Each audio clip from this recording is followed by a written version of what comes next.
What's up, guys? Welcome to episode 58 of the Let's Talk Nerdy podcast. On this episode, we are talking Clock Tower Rewind, Heart Electric, Eve Frontier, and Bigfoot Life. It's been 300 years, right down to the day. Now the witch is back, and there's hell to pay. Oi, Disney witches. is it whatever you call it? The ladies, the three ladies, the witches, Hocus Pocus? If I'm not back in 5 minutes, just wait longer. You are now tuned in to the Let's Talk Nerdy podcast. I love it when you talk nerdy to me.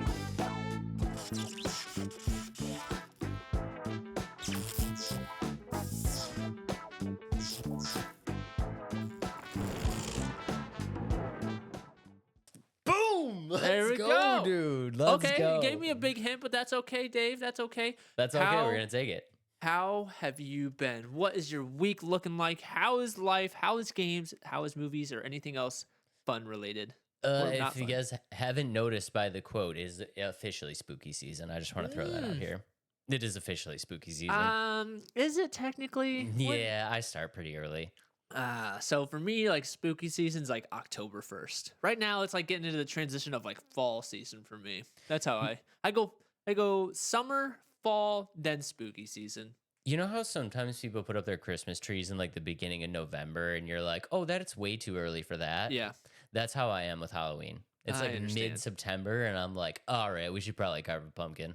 Yeah, I don't know about all that. I think October 1st. Let us know. What do you guys think on where we should be putting our spookiness into the atmosphere? For me, it's October 1st. I think that's a safe bet. Granted, there's really no big holidays in September, so maybe I'll allow it.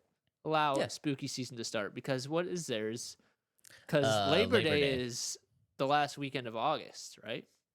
Sometimes it creeps into like the first day, but yeah, like that back half of September, Yeah. we're wide open for spooky season. Okay, well, we'll allow it. Just Spooky throwing it season out is here for Dave. But yeah, Christmas. If you start Christmas activities before Thanksgiving, it's not okay. I'm sorry. If you do that, it is not okay.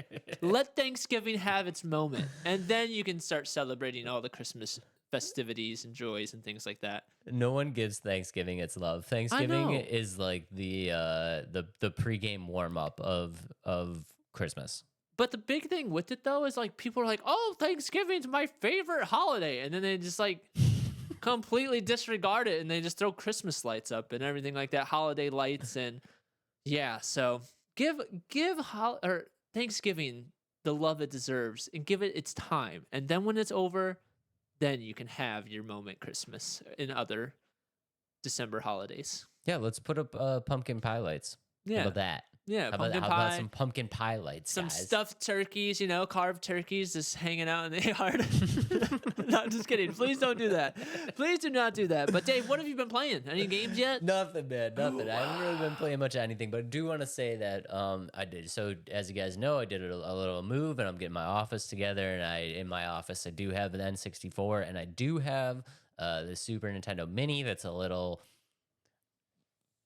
jailbroken that has every game on it ever. Don't tell anybody. But yeah, so I was just kind of jamming out, making sure that works. And I don't want to toot my own horn, and I don't think very many people are going to care about this.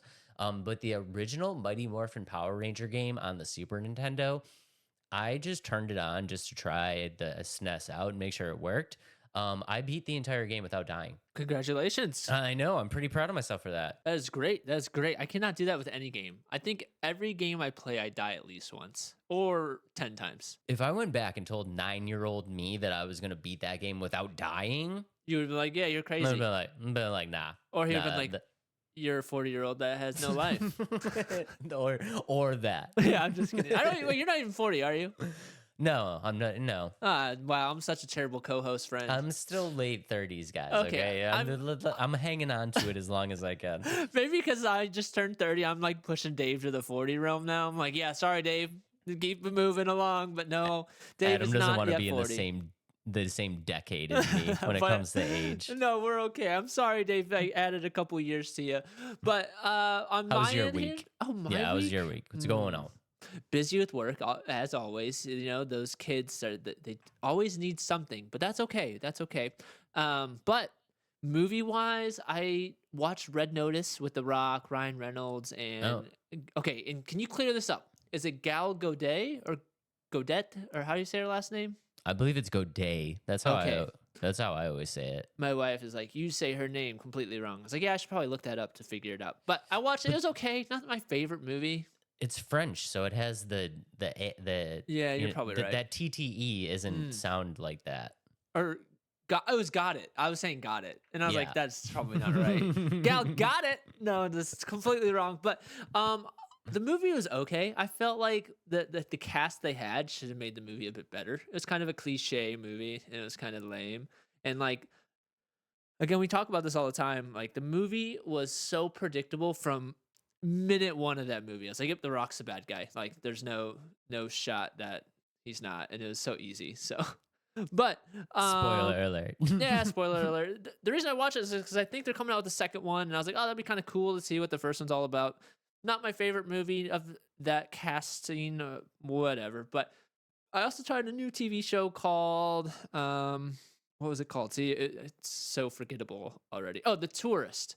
It's about this guy who gets in a car accident. Like somebody chases him down, and he gets and like wrecks his car, and that guy ends up losing his memory. And like the whole movie's like trying to figure out who, or not movie, the TV show is trying to figure out who this guy is. And it was okay. I think by the end of it, I was kind of over it. I was like, okay, this is kind of lame. And so that one wasn't as predictable for me, but they have a season 2, and I was like, it's not really worth watching. So I don't care anymore. Guys, let us know in the comments some good shows, because I've also been looking for like a good show or something to kind of get into, and I can't find anything. And honestly, my thing is like I'm trying to branch out, and that's why I'm trying these random shows that pop up, and that's why I want to give it a shot. And honestly, I really like the Gentleman, the movie that takes place in the UK about like the weed syndicate and things like that. The other show I watched, what was that last show? Or that was the last one I watched before this tourist one. And like I said, I'm just trying to try more. It's kind of like how I'm doing video games, just trying more things. And that's why I don't know. I just want to give it a shot, and it was okay. It was okay. It's always good to branch out, but yeah, I would say by like, I don't know, maybe episode 3 usually for me. If I'm not into it by then, pretty safe to say time to move on. When I travel for work with the teams and things like that, I have 6 hours to kill, and so I'm sitting on a bus just watching Netflix. It's like, oh, what show am I gonna watch? I just kill 6 hours, and I'm like, okay, now I have to finish the season at least. And yeah, this one I can't continue on after the first season. However, let's move on to the games I'm playing, and some big news with the game that I had no idea even had a new DLC coming out, and I'm kind of sad that we missed it. Prince of Persia: Lost Crown came out with a new DLC called Mask of Darkness, so I'm gonna begin playing that. I tried for the first like 3 minutes of the like actual DLC, and I am rusty. I am so bad at the game. And the problem is they like strip all your powers away. They strip your life really low, and they just throw you into the fire. I'm like, yeah, this is gonna be a long DLC for me. So, but I'm excited for that. It's called Mask of Darkness. And my favorite part of it is $4.99 for the DLC. That's it. Yeah, so it's like, yeah, it's a DLC, like you have to pay for it, but there's so many other DLCs that are like 15, 20, 30 bucks. I'm like, $4.99 purchase? Like there's no hesitation with that. Like, I don't know. I'm excited that it came out and it's not too expensive, if that makes sense. $5 is like, you don't even blink at that anymore. Five when it comes to buying games, $5 is nothing. But yeah, I know the feeling that you're talking about. It's like, that's why, when you say like, oh, I'm playing this game, I'm playing this game, I'm playing this game, a little bit of this game, I'm just like, in my head, I'm like, that's so impressive to me, because I would never be able to do that, because I need to have just the one skill set and move and like muscle memory for that move set for that game in my head at one time. And when I start mismatching or like trying to go back to games, like it goes real bad. Like I did that with Hollow Knight. Like I played Hollow Knight, and then I forget what came out, but I didn't finish Hollow Knight, and I started playing something else. I played that for like 2 weeks, and then I was like, this game's okay. And then I went back to Hollow Knight, and I was like, not only did I forget everything and I'm not good anymore, but like now I've kind of soft locked myself, right? Because now I'm in a point in the game where like I need to be this good and I'm not that good anymore. And like now I'm in trouble. That's exactly how I feel too. And I tried this battle for a good 15 minutes and I got nowhere. Granted, like the bosses in the game throughout, I struggled a lot anyway. But for this one, I was like, I literally have no idea what I'm doing and how to approach this guy. And so I'm gonna sit down this next coming weekend and just really start hammering and trying to get good again. So that's a game I'm playing. I'm taking Star Wars one mission at a time instead of like rushing through it. I'm taking my time. I'm doing a little bit of side quests. I'm trying to unlock things and see some of the side stories. So that's why I'm kind of taking it slow with Star Wars. Honestly, I probably could have had that done in a weekend, but I'm enjoying it. I'm not trying to rush through it. It's good to not rush through it because you're enjoying it. You know what I mean? It's like it's one thing that like want to take your time, and then there's another thing where you're just like you're playing it, but you're not really into it. So like you're kind of just like whatever. I'll do one mission at a time. So I mean that's good. I'm glad you're enjoying it. There's again Ubisoft bugs. Some of the animations, the talking are pretty frozen or like kind of choppy, but I think the gameplay plays pretty well. And this is probably my last episode I bring up Star Wars again. I'm going to finish it so we don't have to keep talking about it. But last thing I want to bring up today, Dave, I had talked to you about this right before the episode, and anybody that is out there, PlayStation State of Play was tonight, right? Right. I have not seen anything yet. So would you like me to share a game that you're going to be super excited about? let's do it. I did no research on this, so sorry if I say this wrong. Ghost of Yotai is coming out. A next game of Ghost of Tsushima. Ghost of Tsushima is getting a sequel. I don't know if it's a prequel, a sequel, or what. I didn't look into it at all. I just saw it in the State of Play, and I was like, Dave is going to flip his lid on this, and look at him dancing right now. So let's go. Let's go. Yeah, so I figured, Dave, you would love that news. So I'm guessing that's going to be the game that we talk about next week. There's a couple other games that are being remastered. Hold on. Before we skip anything, how was the trailer? How was it? Was it good? Did it look great? Tell me everything. Tell me everything you know. Dave, I hate to say it. I didn't actually get to watch the whole thing. It's like at the end, I logged in. I was like, oh, Ghost of Yotai. Or I'm probably saying it wrong. No, that sounds right. Yotai. It's Yotaei. Yeah, that sounds right. Yeah. So, sorry, Dave. It looked great from what I saw, but this is right before I took my nap, and so I missed it completely. But I wanted to share it with you, so as soon as this episode is over, you're gonna jump into that trailer, and I'm guessing this is gonna be a topic of next week. What a great day, guys. What a great day today ended up being. Yeah, and so I thought that was really cool. One thing, so the PlayStation Pro 5 is coming out, right? Yep. I really like the skin of this PlayStation Pro. It's like the original PlayStation. I thought it was really neat. Yeah, I really do like it. Yeah, I mean, you know me and my retro vibes. You knew I was gonna love that. And so, I might be a sucker, and I might buy a new PlayStation even though I just bought a new PlayStation because I don't know. You're gonna axe the Spider-Man? No, I'm gonna keep it. I'm gonna have both. Have one at my desk and one at my bedroom. Oh, see, okay, I like that. Yeah. Probably not going to do idea. that. I would love to do it, but I don't think I will. I've been really contemplating buying a Steam Deck so I can have like my full games and my full library on Steam on the bus, but haven't pulled the trigger. They're so expensive, dude. Yeah, that's okay. Let's move on. I think we're taking a lot of time here just chit-chatting, but that's okay. It makes it fun. That's what our podcast is about, man. Yeah. It's okay. Let us know if anything you're excited about with PlayStation State of Play. Check out the Mask of Darkness DLC of Prince of Persia. And yeah, Dave, first game of the night. It is Clock Tower Rewind. I'm going to be honest, I didn't do the best of research on this game because I figured you would take it over quite a bit because I turned it on and I was like, okay. Did you turn this on and you're like, why? Why are we? Yeah, why? I did think of that when I pulled it up, and it's just not a game style that appeals to me. So I tried my best. I did a little bit Yeah, I'll let you take over. That's okay. That's all right. We're gonna take care of it right now. So honestly, guys, I'll be honest with you guys. This may not be a game that everybody is super juiced about, but I think there is a core audience of people like myself that are really really excited for this. And if you guys are just listening, the reason why Adam thought it was a little bit janky, you can go ahead and play the trailer. Okay. But the reason why Adam was a little bit like, I don't know if this is for me, is because if you're just listening or looking at the gameplay, and if you don't know anything about Clock Tower, it's a 2D, like Super NES style. Yeah, 16-bit game. It's a 16-bit 2D game, which I understand why Adam is not super excited. So the reason why this is really exciting, and it is actually really exciting, is if you know a little bit about the history of Clock Tower, it becomes a little bit more intriguing. So Clock Tower was a game. The original game came out in 1995.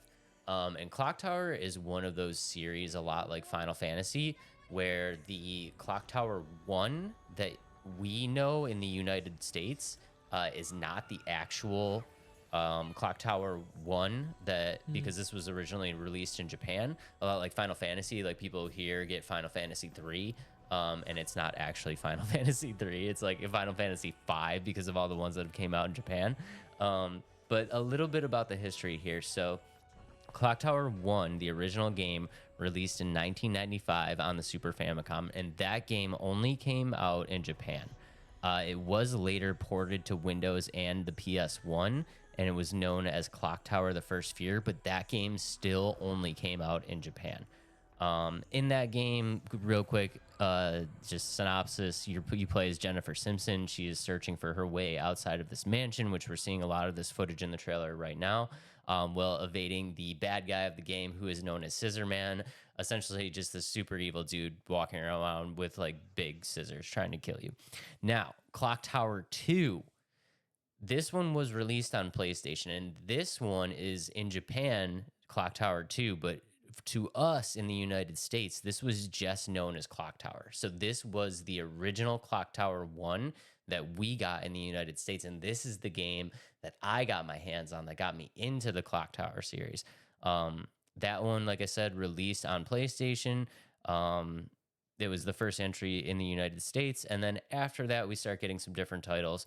Clock Tower Ghost Head came out in 1998. Clock Tower 3 gave up on kind of switching the names around, and it was just known as Clock Tower 3 throughout the entire world.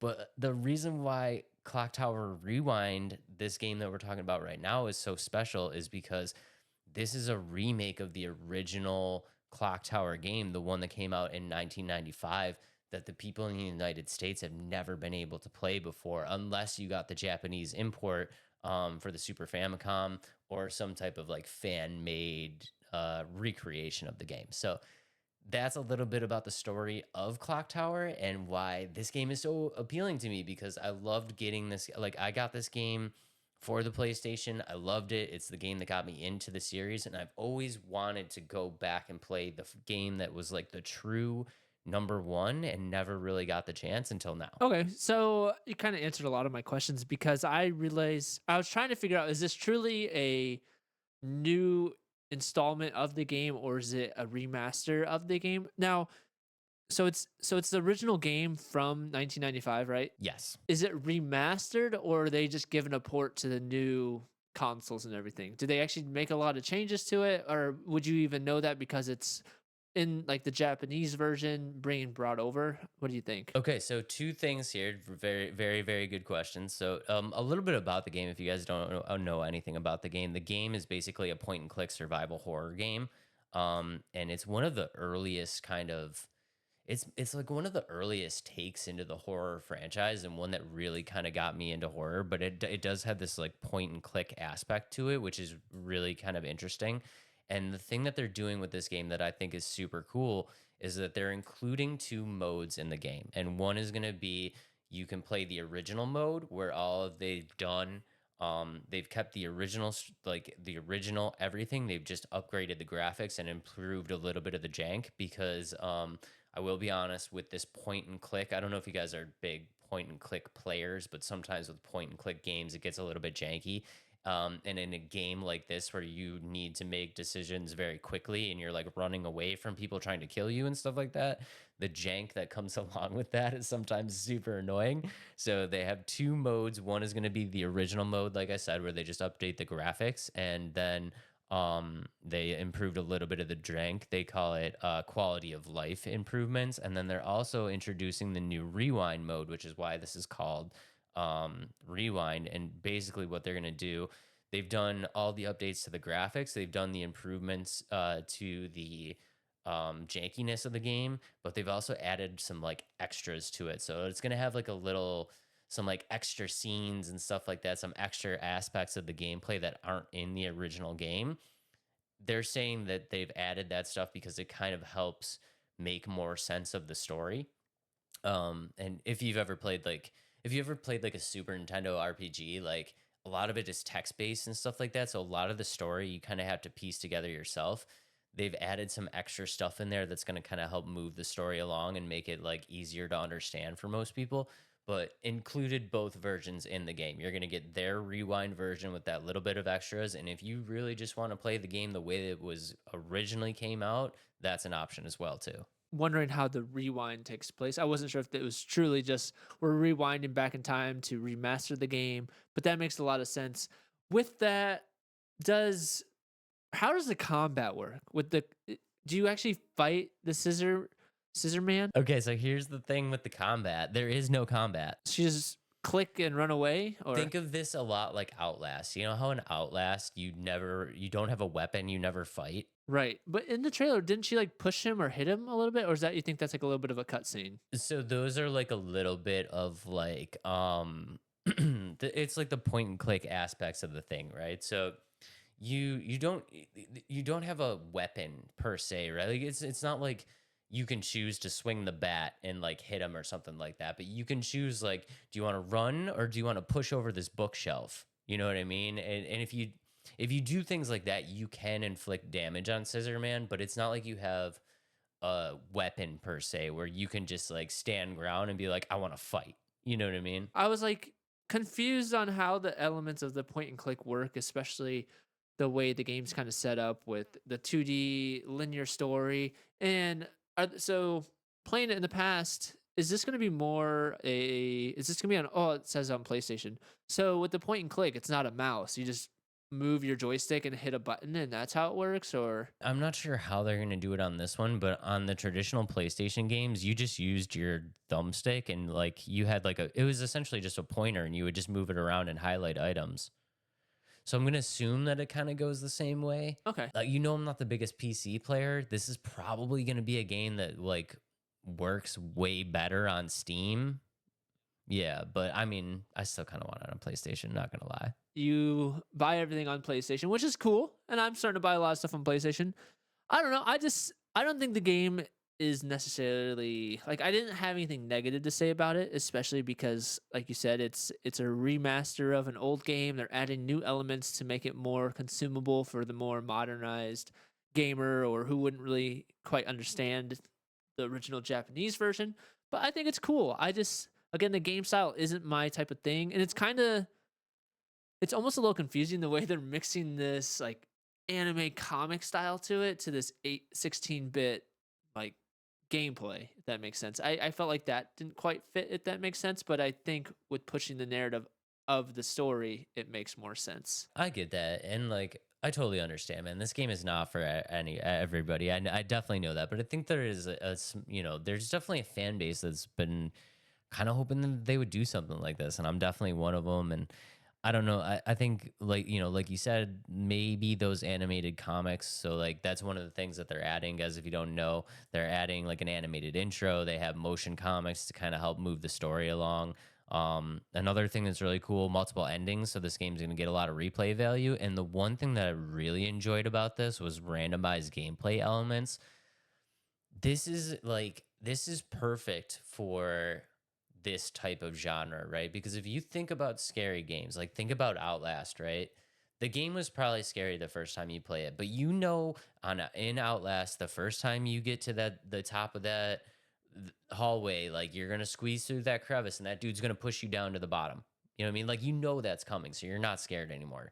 This, it kind of like randomizes that a little bit, and Scissorman's gonna pop up in weird spots, and it's you're never really gonna have that like sense of like safety that you get when you've played a horror game more than one time, because you feel like you know what's gonna happen. And I think with Outlast, kind of off that point, Outlast had a problem of having scary music as soon as that guy was gonna come. Like the big guy, like the first couple times they didn't play it, but towards the middle and the end, like he'd pop up, like the music would go dark, or you could start to hear him more. I'm like, okay, so now I know this guy's coming, and it like got less scary because the way to get around him is literally run right at him and then run to the side, and he like never hit you. So I was like, okay, this isn't scary anymore. What did you call it in your stream? Ooh, juke him.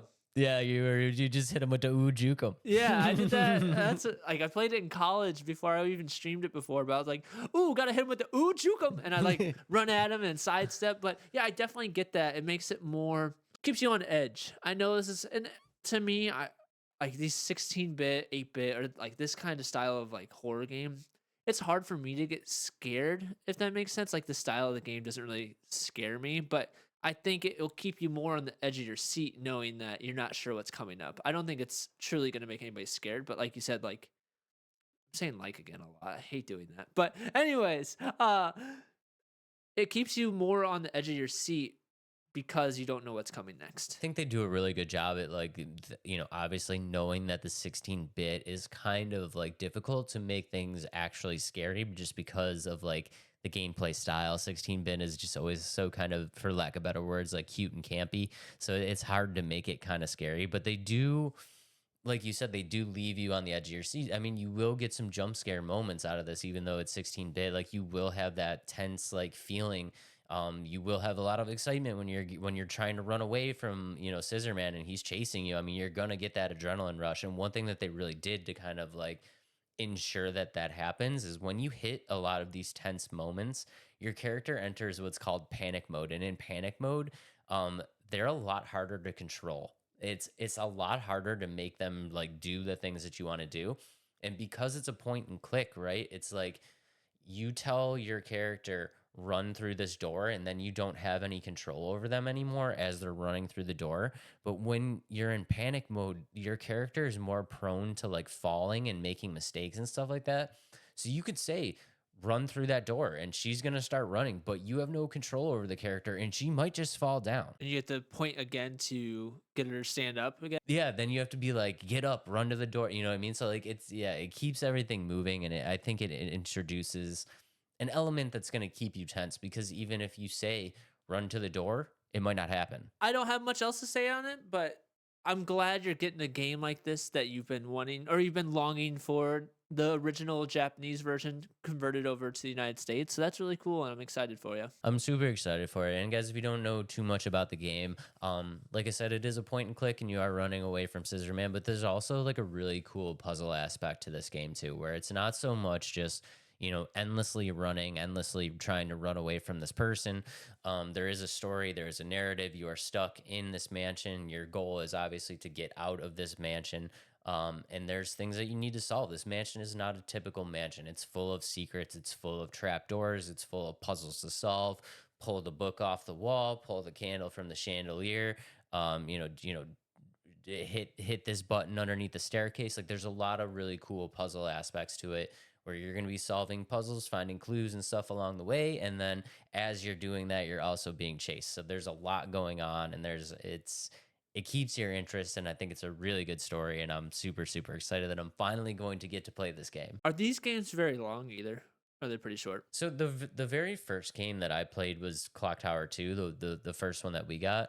A few hours. Oh, okay, nothing crazy. Nothing crazy, but you have to think about it too. Like this came out on Super Famicom, so like I would say, maybe this is like a 3 to 4 hour at best, I would say. And then plus the replay value that you can get with the different endings and things like that. So that'll help a lot. And the extra elements that they're adding will also add to the length of the game. But I was just curious, no negatives to say about it. I was just wondering if how long the games are now and back then. So Guys, check it out. I think it's gonna be super fun. If you guys are, if you guys are fans of the original Clock Tower, this is your chance to play something really, really cool. Even if you're not, if you're a fan of retro or a fan of horror or something, check this out. As of right now, I'm not really 100% sure where to get it. I'm actually super kind of bummed about this, but this game's being released through limited run. If you want a physical version, and it's actually sold out right now. wow, So, interesting. yeah, limited run does this weird thing where they like open up pre-orders, and then based on the number of pre-orders, that's how much they manufacture. So Okay. I didn't hear about this game until late, and I missed the pre-order on it. But unfortunately, limited run, it is sold out now. It is on Steam as well. Limited run, it's $34.99, but that's for a physical. Right. So I would assume on Steam probably somewhere around the $20 range, $25 range, It's maybe. probably the same price. It's You like think it's this, the same price? Yeah, you think about these big AAA games that like Call of Duty is $69.99 on digital, and it's also $69.99 in store. Like, Yeah, but this is limited run though, so this isn't like a big AAA. I think they might be a little more lenient. I'll be surprised if they are, to be honest. But we shall see, because I don't think they save. I don't know. I think it's gonna be the same price. But I could be wrong. I could be proven wrong. Limited run, prove me wrong. Make it cheaper online. Make it cheaper online. I feel like they got to. Or it's $34.99, in which case I would still buy it. Yeah. But it's gonna be sweet. Let us know in the comments if you're excited about this game. Dave is very excited. And let us know if you've played the previous Clock Tower games. Yeah, let us know. We are super excited. Okay, Adam, Yes, sir. I have a game for you now. Da-da-da-da. I'm ready. This game is essentially like a choose your own adventure game, right? Yeah, yeah. Oh, okay. Well, let's put you inside of this mansion, running Oh, away from no. Scissorman, and Yikes. see if you can make it out alive. We did one of these in the past, and I did make it out. Remember that? You did indeed make it Yeah. out. Let's see how it goes. All right. Are you ready? I'm ready. Survival instincts. That's what I have. All right. We are going to give you a quick synopsis. Yep. Adam stumbles through the grand iron gates of the ancient mansion. As the doors slam shut behind him, unsettling silence fills the air. Flickering candlelight reveals cobweb halls, eerie paintings, and a looming sense of dread. Suddenly, a sharp scraping sound echoes throughout the house. Scissorman is close. Adam, your objective is to survive the mansion by solving its puzzles while being pursued by the relentless Scissorman. Will you make it out alive? Are you ready? Yes. You are now in the clock room. Adam finds himself in a dusty room filled with grandfather clocks, all ticking at different speeds. The door ahead is locked, but there's a note on the wall. To open the way, synchronize the 3 clocks. The 3 clocks in front of him. He feels Scissorman getting close. Adam, here are your choices. Yep. Do you set the clocks to the exact same time? Do you set the clocks to reflect midnight, noon, and dusk? Or do you smash the clocks and hope the door opens? So what's the puzzle? The hint? Again, one more time. The 3 clocks. To open the way, synchronize the 3 clocks. Synchronize. Oh yeah, put them all at the same time. Put them all at the same time. Yeah. Wait, this is weird. Oh, okay. Hold on.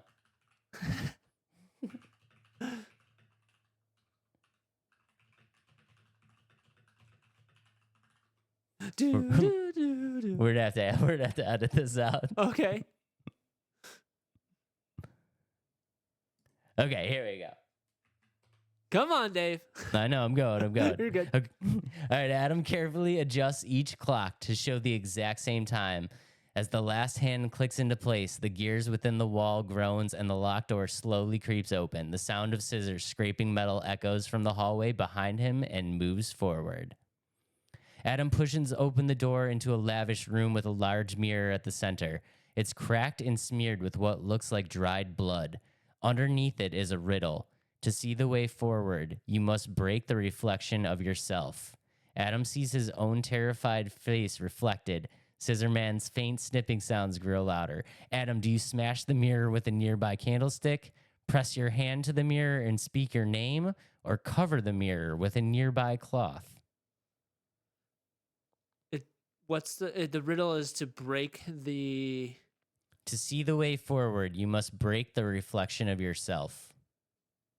Oh, see, the question is, I'm gonna say put the cloth on it. If it's You put the cloth over it? yeah, because that breaks the reflection. That's what I would do too. Yeah.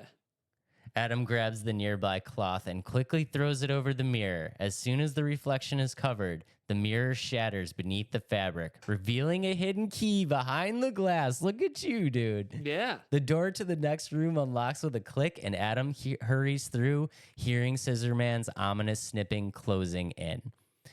As you enter the library filled with towering shelves, dusty tomes line the walls, and one book is already open on a nearby desk. It reads, "Only the words of the past will free you."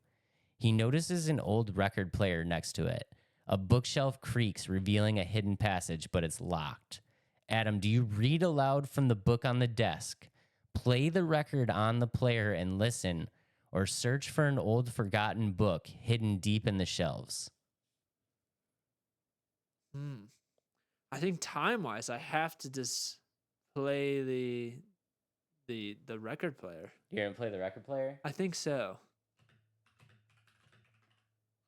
Probably not the best choice, but we'll see. I feel like it's the quickest, so he doesn't close in on me. That's a good idea. Okay. Yeah. Adam cautiously places the needle on the record, and a haunting melody begins to play as the eerie music fills the room. The shadows on the walls start to shift. Suddenly, the hidden passage cracks open slightly, but not enough to show a narrow gap. Oh no. However, a blood-curdling scream echoes through the library as Scissorman's presence grows stronger. The passage isn't fully open. Adam realizes there's something he's missed. The record continues to play, but its tone shifts unnervingly. He feels something important is hidden in the music. As you reach the long hallway by the record player lined with 4 doors, each with a symbol, an eye, a skull, a snake, and a pair of scissors. A plaque reads, "Only the unseen can be trusted. The others are false." The air thickens and Adam knows Scissorman is right behind him. He has only moments to choose, and the wrong door could mean instant death. Which door do you choose? What are the doors again? The eye symbol, the skull symbol, or the snake symbol? And what's the riddle? Only the unseen can be trusted. The others are false. Unseen. I'm gonna say the snake, I suppose. You go with the snake? Yeah, because the eyes seen, scissors means it's Scissorman, and the snake I'm thinking is like they slither and hide themselves. That's where I'm going. I'm not sure. Adam rushes towards the door with the snake symbol. As he grips the handle, it feels unnaturally cold, and the door swings open into a pitch black corridor. He hesitates, but knows there's no time to lose. He steps in, and the door slams shut. Suddenly, the floor shifts beneath his feet. It's a trap. The walls begin to close in, and a faint glow reveals the strange symbols etched into the ground. He realizes this corridor isn't an escape. It's a puzzle. You got one chance. You got one chance to live. The symbols form a pattern, but one seems out of place. He has only seconds to correct it before the walls crush him. The room is dimly lit, and in the center stands a pedestal with a small rusty key and an ornate pair of scissors. The final door to freedom looms ahead, but the air feels thick with danger. The snipping sounds grow deafening. Scissorman is nearly upon him. Do you take the key and use it to unlock the final door? Take the scissors and throw them at Scissorman, or leave both and run for the door? Oh shoot. I mean, I'm gonna say take the key. I feel like to. you either Yeah. gotta take the key or the scissors. Yeah. Yeah. Let's see if this is the play. Adam snatches the rusty key from the pedestal, his hands trembling as he races to the final door. The air crackles with tension, As Scissorman emerges from the shadows, his gigantic scissors glinting ominously in the dim light, Adam jams the key into the lock, praying it works. The key grinds against the ancient mechanism. For a moment, it feels stuck. Then with a sharp click, the door swings open. Without looking back, Adam throws himself through the doorway just as Scissorman's blades snap shut inches from his neck. He trembles into the night, gasping for air, and the mansion's door slammed behind him. Adam has survived, barely escaping Scissorman's clutches. Let's go, Hey, dude. You made it out. Survival is survival. I don't care if it was barely. Let's go. You Yeah. made it out. Yeah, I think where I went wrong was the record player. I think I should have read the book again. I'm not gonna lie. I probably would have died because I would have grabbed the scissors and thrown them. Yeah. That's like your one chance to like. Yeah. You know I what don't I think mean? that's a good call, Dave. I'm No, sorry. I would have clearly died. Look at that. I'm 2 for 2 for these survival games. You're doing great, guys. Let Yeah. us know down below if you would have done the same things.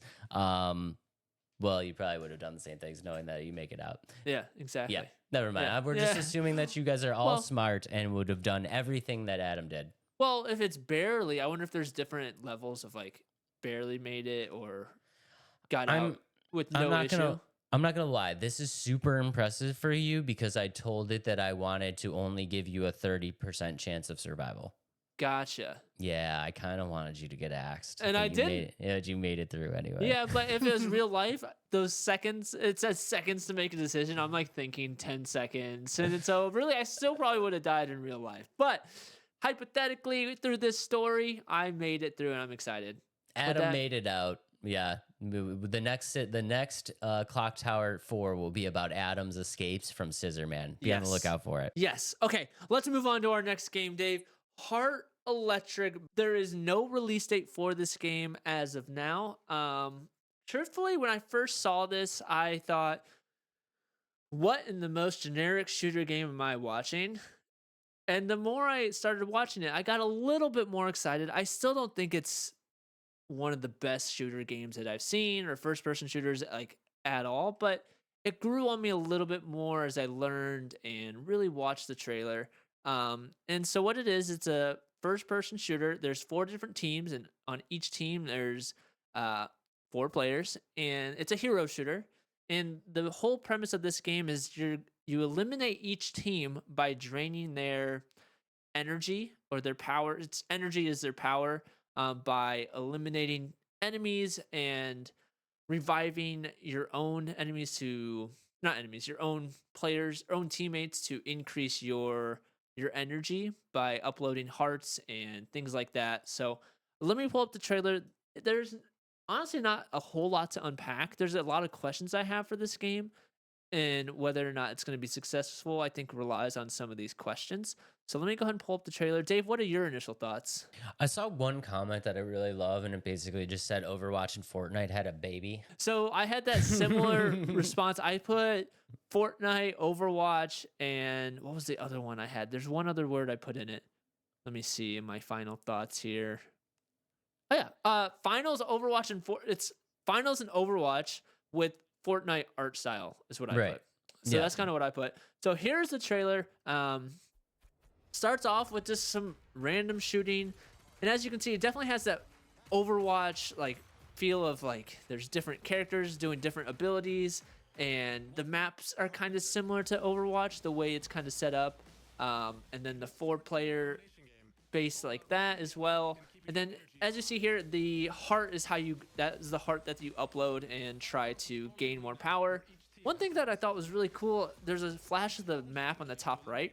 Yeah. Each team has a different section of the map, and I'm guessing that's where you spawn, but also like your control point of where you upload your heart, if that makes sense. Yep. Now where it kind of felt generic to me is the weapons, the fact that there's like really no recoil to any of them, and they're just kind of basic looking guns, and that's where I kind of like almost drew the lines like, okay, this is gonna be the worst FPS that we've ever talked about on the game, but Concord is definitely way up there. I think this one has a little bit more personality than Concord and some others that we've talked about, but I still think it's simple.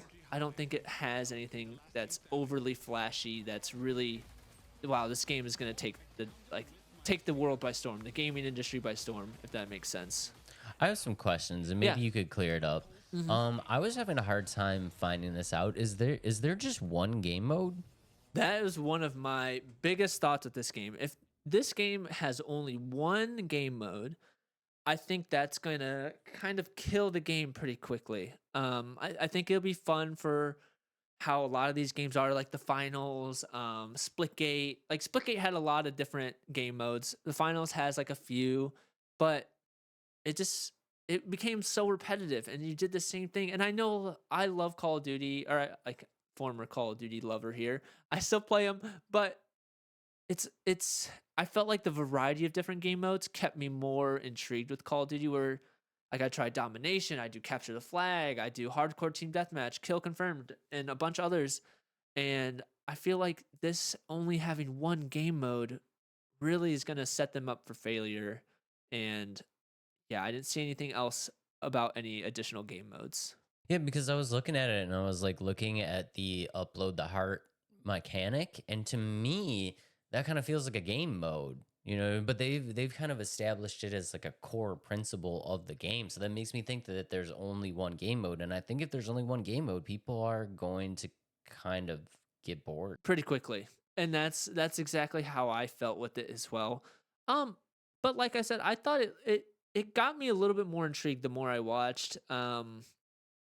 There's other things that I am concerned about additional to the let me step back here. Let's go over the game mode a little bit more. So like Dave said, the whole premise is you're trying to drain the other team's energy by eliminating them, avoiding letting them revive their teammates, and to keep your energy from depleting by uploading the hearts, to charge them specific points on the map, reviving your teammates.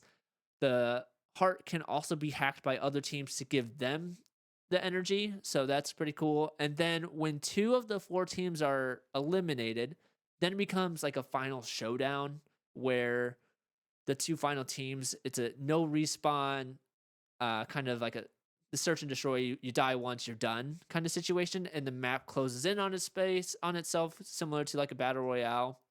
And yeah, like it's gonna be fun for a few hours, but other than that, I don't think that it's gonna hold people's attention very long for very long term play through, if that makes sense. Yeah, because that's how it's kind of working, right? It's basically like a group battle royale, and then at the end, it's turning into like a 1v1 team based hero shooter, right? Yeah. And another thing is they don't. I know it's pretty early on, and they have a playtest sign up, so you can definitely sign up for that on their website. But for me, I felt like they don't have enough characters either. Like, granted, it's very early on in terms of like they're having playtests, so I'm guessing they're going to expand their players. But right now, there's only four characters, and they don't do a great job of explaining it. The only one I really saw is Rickshaw. He's a support hero. I'm guessing kind of tank healer situation. Jazz is it's the gecko looking one. He can go camo and things like that. And then Ava and Koji, I didn't see too much on. It says Ava likes technology, so I'm guessing she's gonna have some tech related stuff. Koji has like a rocket arm. So I mean that's pretty cool. And then weapon wise, there's also not very many weapons. There's a shotgun, a sniper, assault rifle, and a pistol. And there's customization with that. Like you have different mods and different perks to fit your play style. But I just don't think there's enough to keep everybody's attention for a long time. It's interesting to see this idea of a hero shooter kind of turn into a battle royale, because I don't know, it's weird. Battle royale games, there's, number one, like you said, there's not enough characters, and that's why battle royales always just do skins with customization. And then not enough weapons too. It's like not enough abilities. It's, I don't know. It's weird. It works in a game like Overwatch, right? Where you have 5 characters, 6, 7, 8 characters, whatever, and specific. Yeah, a lot now, but I mean, when it originally started, it was like 6 characters or something, right? So that kind of works, but to just have these same 4 characters just duplicate. I don't know how many teams are going to drop into this battle royale, but say like these same 4 characters are duplicated 12 times because there's 12 teams on a map at one time, all fighting. 4 teams per map. It's 4 teams per map. Yeah, so there's 16 total players. So, okay, so these 4 characters are going to be duplicated 4 times. Yeah. And what, they're just going to color code them to like I'm signify guessing, team red, differences? blue, yellow, purple. Yeah. So I don't know yet. I think one aspect that is kind of cool is the traversal of the game. Like using the magnetic ability to like pull yourself closer to specific points on the map. The environmental items that you can pull with magnetization and throw them at people or use it as shield. So that's some cool elements. But like I said, I just don't know how well this is going to go if they don't increase the amount of content and game modes and characters right off the jump. If they release this game with 4 characters and 1 game mode and 4 weapons, I don't think it's going to go very well. I have 2 schools of thought here. It's like part of me wants to say that this game is going to flop because it doesn't.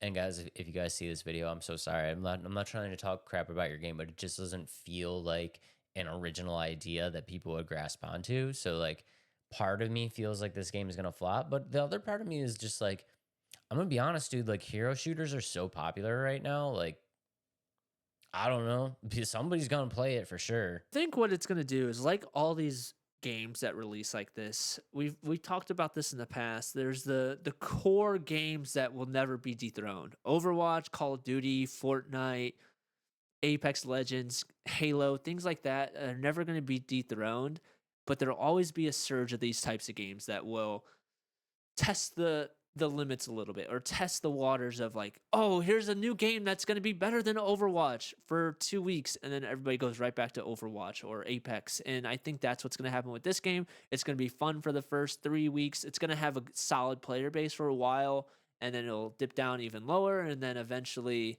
they'll do some type of update where it's like, come back. We've updated all this. It's a much funner game. But at that point, it's too late. I think that's where this is going to happen. Like the life cycle of these types of games, like you see it with X Defiant, and you see it with other games like this. The finals is like it. The finals player base, it's pretty solid. Like there's a good player base that's still playing the game, I think, but I haven't checked it in a while. But I think that's what's going to happen with this game. And then you saw with Concord, that game is dead before it even started. Yeah, Concord's dead in the water, and like we talked about that, what's going to happen with the first is a live service game, and it was a paid live service game. I could be wrong here, but I do feel like Overwatch is definitely the audience that they're kind of targeting here. Now, I know Overwatch isn't perfect. I know a lot of people who were fans of the original Overwatch kind of when 2 came out, maybe got a little disappointed in some things, maybe not super happy with it, but like, I don't know if the problems with Overwatch are enough to have people pull away, right? Because people love Overwatch still. And basically what you're hoping for is this game is Overwatch. You know what I mean? And it's like, it's hard to roll the dice and take a chance on a game that's not proven, that doesn't have a following, when you're just kind of hoping that it's just as good as something that already exists. Yeah, and I just did a quick look here. Overwatch still has 47,000 players playing it on Steam right now. And you look at the finals, not too bad. 12,379, but let's see if we were to look 6 months ago, the max it got was 31,000. And then when it first came out, December, it had 217,000 people playing. And then literally after a couple weeks, now it's down to 12,000. So, and that's just the life of these games. And it's unfortunate because I know they're not terrible games. They're all pretty fun, but the fact is nothing will beat these big AAA games, unfortunately. And it's just investment wise, right? Because like you're gonna buy the game, you might buy a skin, you might, you're investing money into this, and you just like, I don't know, you're just rolling the dice that this one is gonna be the different one that stands the test of time and actually joins the ranks of these juggernaut games that have been proven to have a fan base and stay afloat for years and years and years. One game to really think about that is not dying like whatsoever, CSGO. That game has been out. I know it's CSGO 2 now, but I don't know when the original came out. I don't know the specific date, but there's over 500,000 players playing right now on Steam. And that the game is, it didn't try to break anything. It's the game isn't super complicated. You know what I mean? The game's a simple game. It it's but they're putting the effort into it constantly. They're always making updates, they're always making it good. And these new games are trying to figure out what's the flashiest thing we can do to make the game fun short term. And then they lose the attention. People like the new stuff, but they always go back to what's the most simple, what's the most fluid, and that's what's happening with these games too, I think. I don't know. It's unfortunate. It's just like if you have just like disposable income and you're just like, whatever, I'll just throw money at it and see if it's okay. It's like, that's fine. You know what I mean? That's fine. But for some people that are like, maybe, I don't know, maybe you're choosing between this and a different game that you want. It's like, I don't know. If you choose this, like, you might have fun for like a month. I'd like to know if this game is free, if it's going to turn into a live service based game, kind of like Overwatch now. Because if this is going to be a paid game, they 100% need more characters. If they come out with this game with 4 characters and they charge, let's say, not even a full retail $70, but like $40, you need to have more than 4 characters. You need to have more than 4 weapons. That is going to be a huge turnoff for many people if they don't add more if it's a paid game. I mean, even if it is a free game, they need more than 4 weapons. No, 100%. But what I'm saying is nobody's going to buy it if this is a paid game and you only have this amount of content. Again, it's early in the stages. There's playtests. They're getting feedback. And I really hope they take some of this feedback and say, okay, we need more content. We need more game modes, more maps. But other than that, I really do like the feel of the game. It's got that Fortnite art style. The map creation, or the map aesthetic, is really cool. It's vibrant. I love vibrant games. And I really like the 4-section map concept. I think that's really neat. But I'm curious to know, the developer actually has played a role in like the EA Battlefronts, Battlefield games. So they have the experience to make good first person shooters. So I'm just curious to see what this will turn into. I mean, I don't wish it bad at all. You know what I mean? Like, I wish it all the best. Like, it could be the next like big thing, which is, if it is, great. I just yeah, I don't know. I don't know. It feels like just trying to throw something together real quick with some elements that are proven to be popular, mixed in with some new element. You know what I mean? I don't know. I wish I had like a definitive opinion on this, but it's so hard because I just don't. I just don't see what they're going for. But also in this day of like hero shooters just being kind of everything, I'm like, it could work. I think to really get a good feel of the game, you're gonna have to play the playtest and really see how it feels and how fluid it is. And so if you're interested in this game, make sure to sign up for the playtest. I did, because I do like hero shooters. But I'm really curious to see what this turns into. As of right now, I kind of get like a half thumb. I mean, a little bit of a half thumb, wishing it all the best. So, I mean, I hope it's good. But yeah, it's really going to come down to this playtest and like the amount of content updates we receive from now until launch day. Don't have a launch day specifically. They do have the website up so you can join in the playtest or sign up for the playtest and hopefully get in. But let us know in the comments if this is something we're missing, or is this another cycle of the first-person hero shooter games. Yeah, I would say my outlook of the game is much more positive than I first saw when I first watched it. I think it looks a lot more refreshing. Gun-wise, it's a little bit generic. Character models, though, I think are pretty good. I think they have some unique style to them, other than Concord again. But anyway, we're just crapping on Concord. Let us know in the comments what you think. Yeah, that's all I got for this, Dave. Let us know in the comments what you think. I think we can all agree, if anything, it will be better than Concord. Concord is a bad game. But let's move on to our next game here, because we don't have a really good segue into our next little bit. We were going to do worse first-person shooters, but honestly, the list was kind of hard to make. or not first person shooters, just shooters in general. The two games I had on my list was Call of Duty Ghost and Battlefield 2042 were the two main ones I had. Yeah, I had a couple on my list. Do you remember Call of Juarez? Ooh, yeah. Yeah, Call of Juarez. Yeah, that was a little janky. We got Star Wars Battlefront. I'm gonna be honest, didn't love that. And I'm gonna throw one on here that I know people love, and I'm sorry, but Destiny, not good.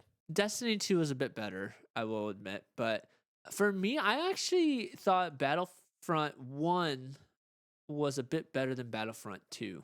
I enjoyed Battlefront 2 or 1 more than 2. I agree. Yeah, I agree. And I was trying to find other shooters that I've had. I'm like, oh, do I actually like that game? And honestly, that I didn't have very many. That I honestly don't have very many in my my library. I'm like, yeah, I really didn't like that game because if I didn't like it, I just didn't buy it. So, but let's move on to our next game, Dave. This one, I think it has Dave and I both confused. Eve Frontier. It's a survival space MMO. Yeah, survival space MMO based in the same universe of Eve Online. Dave, do you ever play Eve Online? I have so many questions, guys. Guys, this is good. This is gonna be our first Let's Talk Nerdy call to action. Please send help.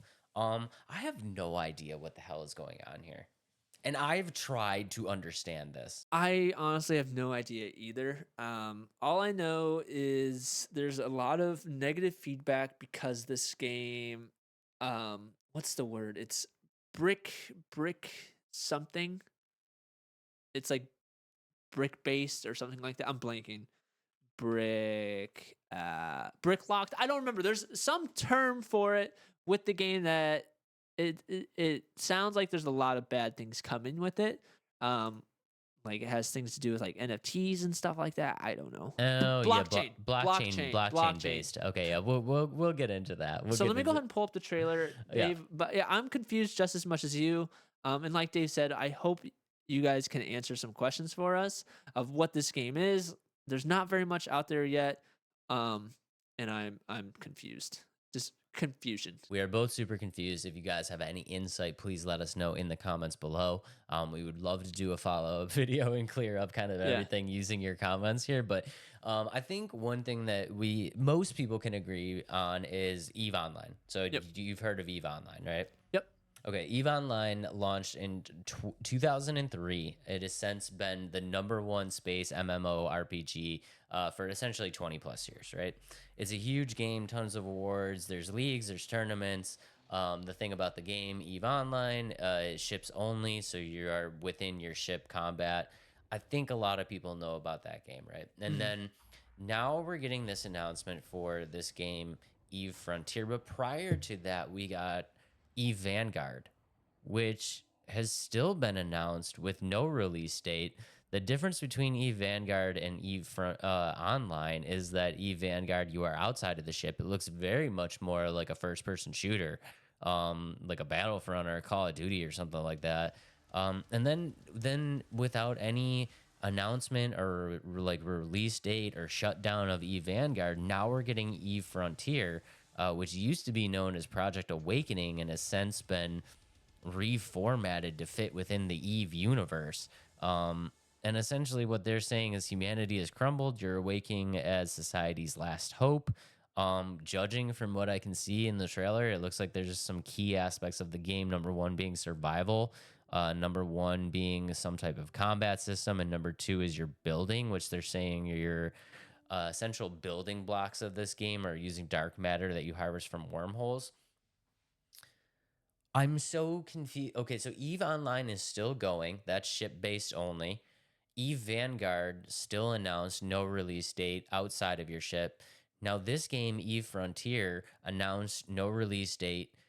Are you inside your ship? Are you outside of your ship? What, like, do all of these kind of interwork with each other? Are they all three separate things that just kind of work within the universe? Like, I don't know. Like, I don't know what's happening. I think that's where I'm confused too. Or I thought the way I was kind of reading it and understanding is it's like you get your own like space station, like your own little like world where you have this access to take your spaceship out and do all these things. But I could be completely wrong.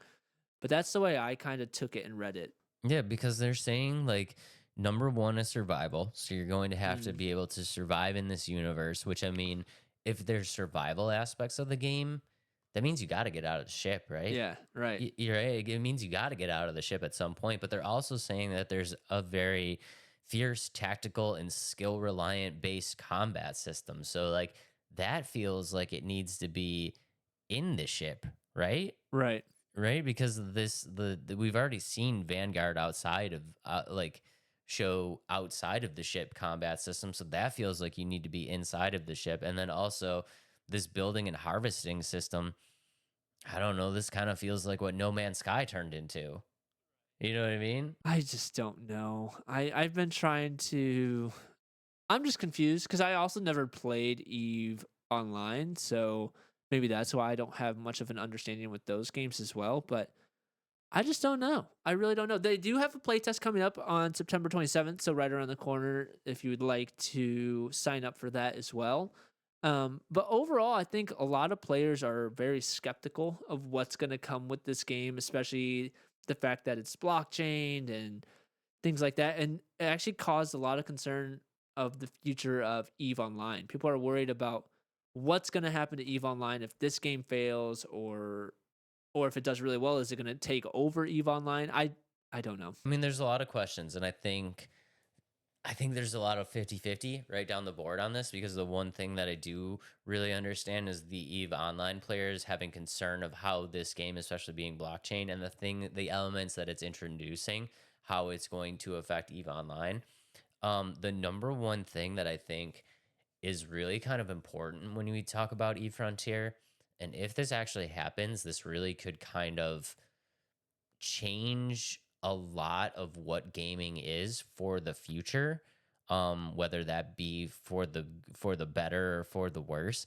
But they were kind of saying that this building aspect is like an open-ended platform. They're calling it a smart assembly, where you're able to construct and program infrastructure within a said space. Essentially what that kind of reads to me is like third party devs or people with like programming and software like and like coding ability. I feel like they're gonna have the ability to kind of like create assets that are going to work in this game, which is A game within a game that other people can like use. So right. Yeah, and if you're able to do code and like sourcing, and like if you're like a small dev or just a part-time hobbyist or something like that, you could introduce assets into this game that like actually make a difference, like really important assets. And now it's good because it's great that the community can get a hold of the game instead of waiting for developers to like update things and like add something in there that people really want. Like somebody can literally just take a Saturday and Sunday and load that asset in, which is great, right? And it like gives us kind of a hands-on feel as being creators in the game, which I think is really cool. That's going to kind of, if this works, it's going to mean something for gaming in the future. And the bad part about that is a lot like Adam said, this being blockchain based. This is going to work off the Web3 blockchain tech. So it's cool that we can put these assets in, but let's say I make a really cool ship that people really want and enjoy, and like they really want to own the ship, and then all of a sudden I put that on blockchain, on the Web3 blockchain for like 100 real world dollars.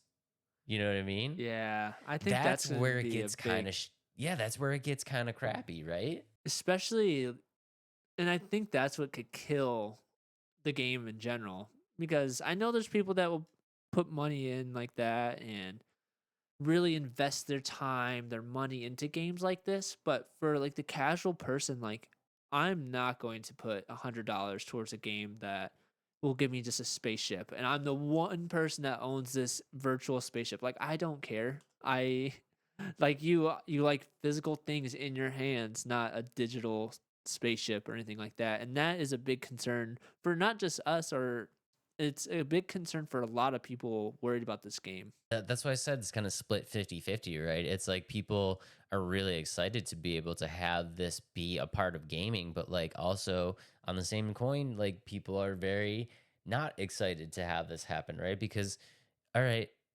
you're allowing third party developers to come in and just like your weekend warriors of programming to come in and create assets and load them into the game. That's great.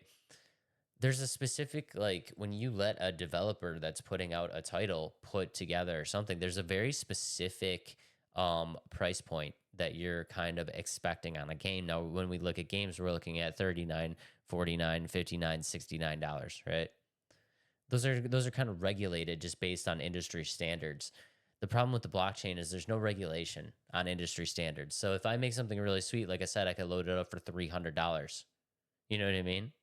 And it's like gaming is great because gaming is kind of accessible to everyone. Now I know consoles and PCs and stuff like that are very expensive, but once you kind of like once you get the initial startup hardware, there's going to be some gaps on players that have a lot of money and players that don't have a lot of money based on the things that they can do, but it's not terrible. You know what I mean? There's free games available. There's, you like the things that you buy aren't super expensive to, upgrade characters, stuff like that. This is going to widen that gap a lot where like gamers with a lot of money are going to be able to just explode past everybody else.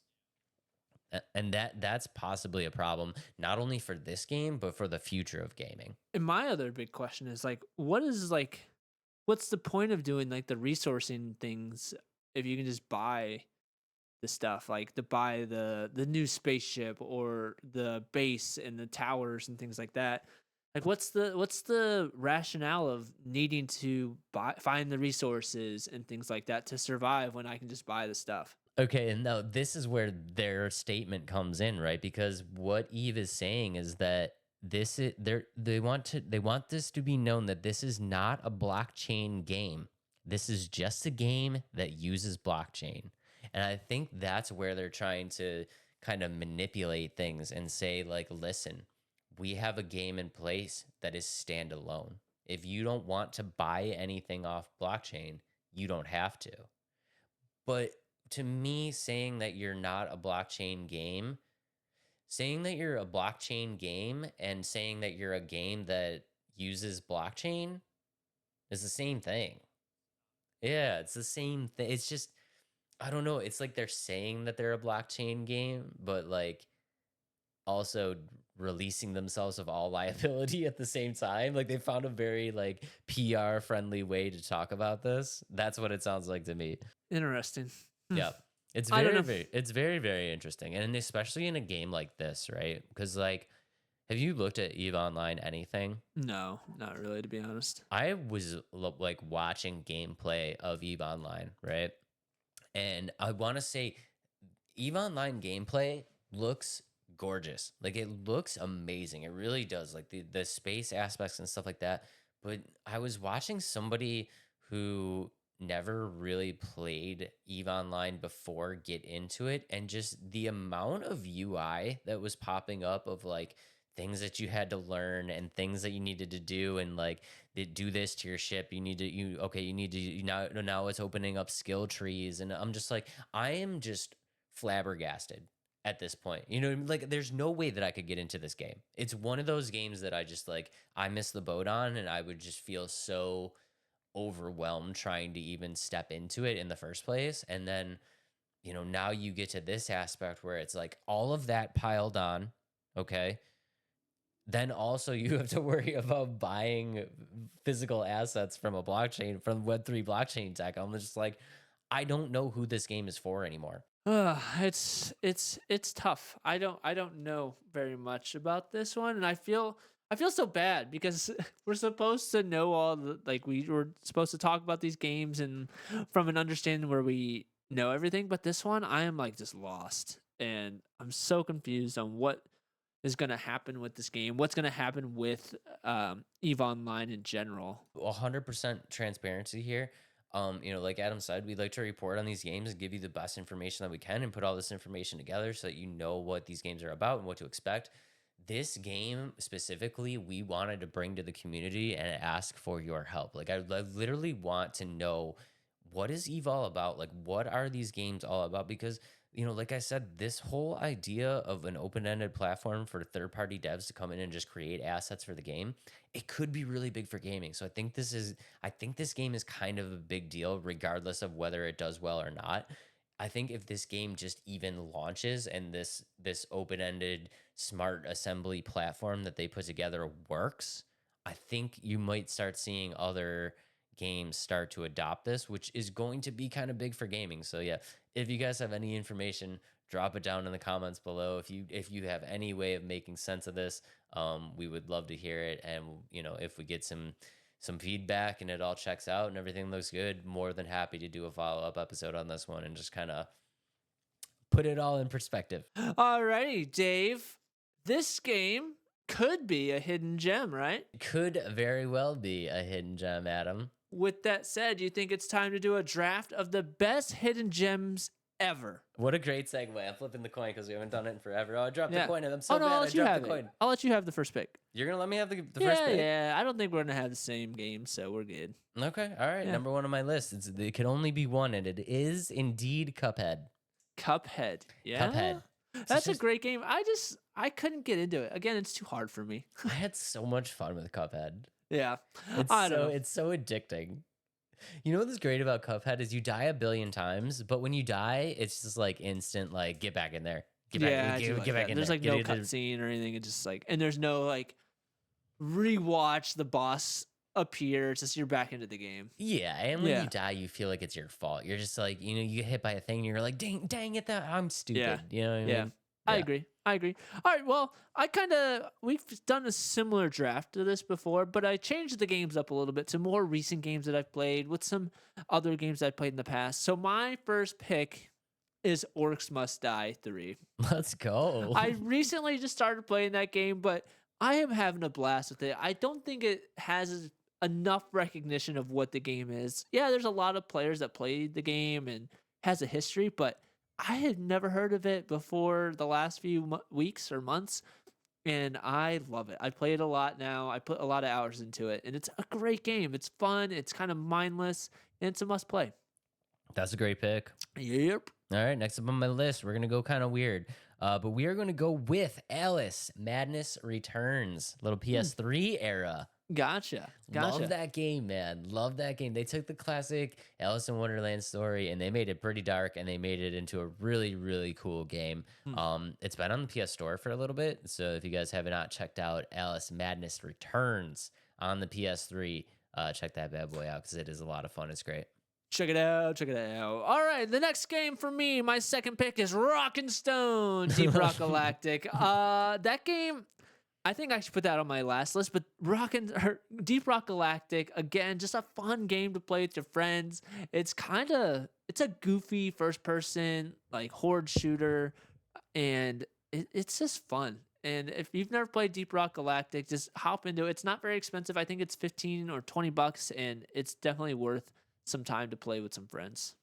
I've never even played the game. I've only ever watched Adam play it on stream, and I say Rockin' Stone all the time. Yeah, that's the catchphrase of the character, so check it out. It's a great game. It's a great game. Okay, next up on my list, we're going to go back to the PS3 area, but we're going to go with a little bit of Warriors Come Out to Play. Little Warriors for the PS3. That game was made by Rockstar. It's a great game, super underrated game, and if you really love the Warriors movie like I do, it's pretty top notch.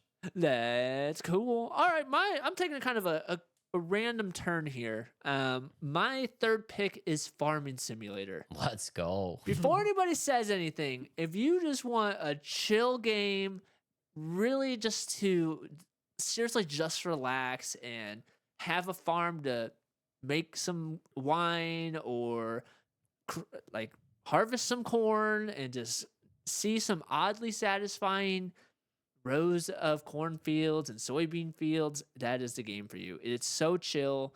There's not much going on in it except for you can make yourself a nice little farm. I love it. Yeah. It sounds great.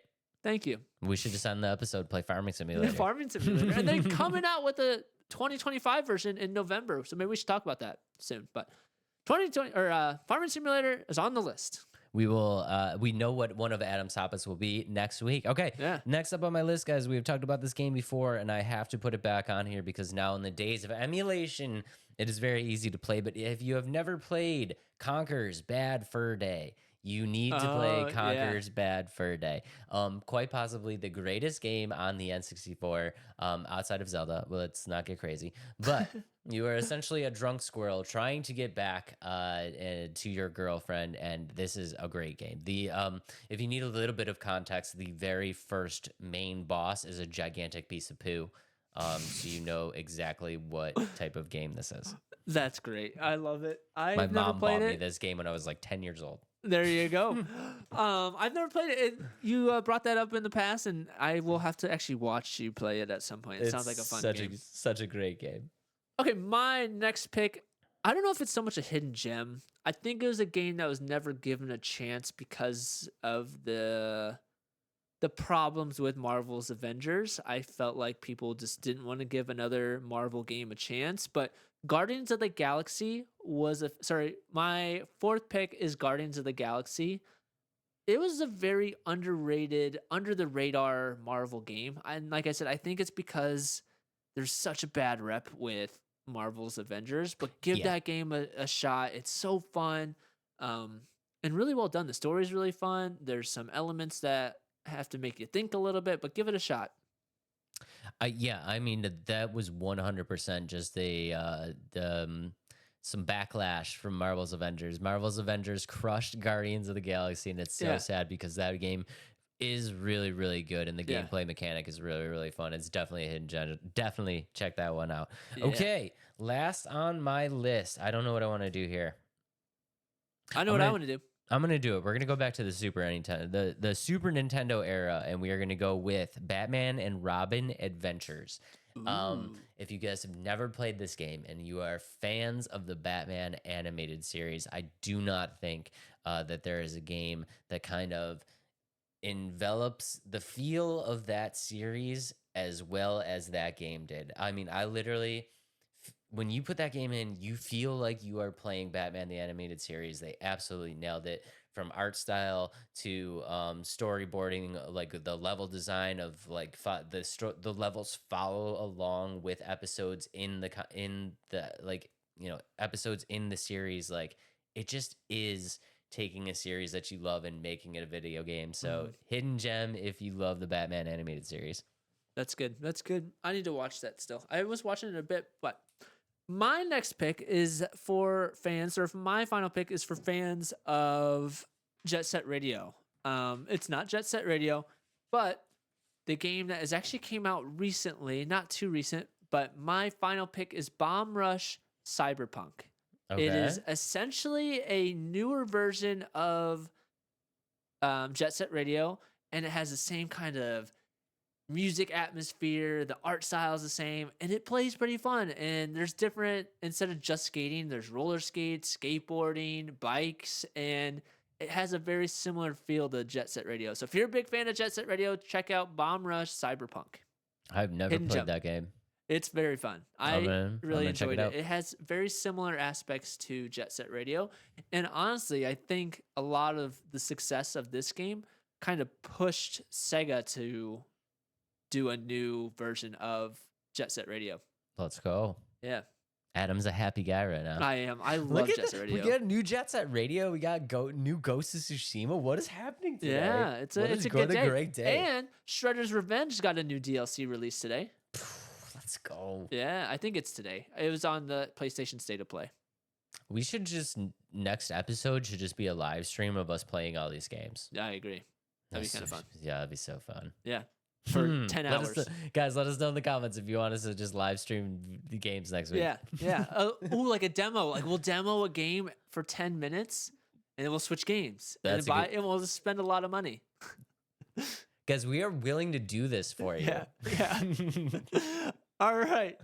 That's it. I don't have any honorable mentions right here. I mean, Hades could be on the list, but I think that game blew up so much, it doesn't really need to be a hidden gem anymore. Yeah, like I had Hollow Knight on my list just because it was like an unsung hero when it first came out, but it's so Mhm. huge now. I'm just like Hollow Knight can't be on the list. Right. And same thing with what was the one I was thinking of? Shoot, I can't remember. I don't remember. Or like Helldivers 2, that Yeah. was not it. It could have been a hidden gem, and then it just exploded. Um, I don't really have too much else to be honest. I got Heavy Rain on my list. If you guys are a Ooh. fan of like the Dark Pictures games and stuff like that, check out Heavy Rain because I think it was kind of the first of its kind to do that. And then I had Carmageddon on here, which was like Twisted Metal before it was Twisted Metal. Yeah. You know what I Okay. mean? I love me Yeah. some Carmageddon. DuckTales, if you want to go back to the NES, but yeah, Eternal Darkness on the GameCube. That Okay. was like the first game that kind of introduced like the sanity meter, so that's a little bit of a hidden gem not a lot of Yeah. people know about. Okay, and if you're a big fan of simulators, Supermarket Simulator is a hidden gem. That's Yeah. a newer one that is very fun. I put a lot of hours into making my own superstore. Yeah, so check these games out. Let us know what are some of your hidden gems. I'm sure there's a lot of good ones that we don't have out or that we didn't mention. And that brings us to our final game of the night that could also be a hidden gem, and that is Bigfoot Life. It is a life simulator that you get to play as Bigfoot, and it's made by Planet 47 Games, and it comes out in 2025. What a fantastic idea. Yeah, I think it's- Why has nobody ever had the idea to make a Bigfoot game before? I have no idea, but This it is a great looks idea. very silly, very fun. So let's go ahead and pull up the trailer. There's not too much to unpack with this game. It's pretty simple. I think it's a lighthearted survival game with some elements that are just fun. And so let's go ahead and roll the trailer here if I know how to hit the button. So play. So if you guys are just listening, we're obviously getting a look into the deep woods, the home of the mighty Bigfoot. Yeah. And he's kind of living amongst the animals, picking some berries and stuff like that, picking some mushrooms, which could get pretty crazy. Yeah. Yeah, and you're basically just surviving as Bigfoot. There's a couple things in here that I was like a little kind of like, oh, that's interesting. There's a part in this trailer where he like heals the animals. Yeah. Do you see that part? I did see that part. And Yeah. it's funny, he heals animals and then he goes and kills fish and eats those. Yeah, and like I think he heals like a bunny, and the bunny is just like, Yeah, thank right you, here. thank you, Bigfoot. Yeah, right here. Yeah. And the bunny's like, thank you, Bigfoot. Yeah, it's so funny. It's like they're talking to each other. It's got an inventory system where you can find resources for food and drink water. One element of this game I also thought was kind of weird is you get points by scaring animals. So you can save animals, but you can also scare them away. You have different abilities. So if you're just watching or just listening, there's a spot on the trailer where you kind of have this night vision where you can detect different humans and things like that. So there are humans in this game. Some of the elements of the game are kind of janky. So I don't know if you just saw, they picked up an ice cube from the frozen lake and then he throws it. Yeah. There's different abilities where and then he's pooping here. Jeez. So just some random things. You can find other Bigfoot. With that though, it's not a multiplayer game, so you can find other Bigfoot, but they're not players. They're actually just other Bigfoot in the game. Looks like you can make friends with humans. You can customize your Bigfoot to however you like in terms of like the different length of his beard and his color of his hair. Things like that. So it's kind of cool, kind of simple, kind of silly. I think that's the biggest word to use for this game right now is just silly. There's 3 different types of game modes. There's the normal, survival, and free roam. I'm guessing free roam is you literally just free roam around. Normal is just, I don't know what normal is. I think if it's a survival game, wouldn't that be the normal? I feel like it might almost kind of work like Minecraft is what I'm kind of thinking, where you have like a free roam, and then you have normal, which is like you need to survive, like the survival part of it kicks in where you need to like eat and drink water and stuff like that. And then what was the other one? So like maybe like survival mode is like less about just the survival aspects, but like things are like coming after you. You know, and like Minecraft, like things come after you, but you can turn it off. Yeah, I don't know. Unless it's like turning off the humans. Oh, maybe because turn off the humans. it's interesting. I'm curious to know what that's all about. Biggest premise of the game is you're just supposed to catch and eat animals such as fish, insects, and others. They have a little bit of base building, but I don't know from the trailer, it looked like it's just kind of this spot where you hide out a little bit. Like there wasn't actually like building big forts or anything like that with logs. It was kind of just a spot to put your stuff, like your food and resources. Different abilities that they mention are increased in speed, Bigfoot vision, climbing. So I'm guessing you can climb trees or rocks or anything like that. And then fog. I wonder if fog can be used to hide yourself from humans a bit more. And I thought that's kind of cool. Could be that too. But it's weird that there's like that one scene in the trailer where you go up to that lady. She almost looks like a merchant. I think that lady is for like giving you tasks. And I wonder if she's like, like these urban legend like things are, they give, like they have the one person that they trust and like, I'm the forest keeper and I protect the Bigfoot. I wonder if that, because she had a little teepee and things like that. So I wonder if that's like the premise is like she's the protector of Bigfoots and things like that. This is King Kong and Jane all over Yeah, again. exactly. I think that's kind of what it's kind of pushing out there. Like she helps Bigfoot and gives him tasks and things like that. Yeah, like Adam said, it's a silly game. I think it's a game that you're definitely going to have a lot of fun with. Kind of like, we talked about this with the Patrick Star game, kind of like, Goat Simulator-esque, but like, a lot more kind of going on there. But essentially at its heart, it's just kind of silly. It's just going to be kind of, you can literally poop. So I think it's so funny. One thing that I thought was kind of cool, or not really cool, there's no like combat in it either, aside from scaring the animals. But it says, "Do not let the humans take pictures of you." I'm curious to know what happens if you do.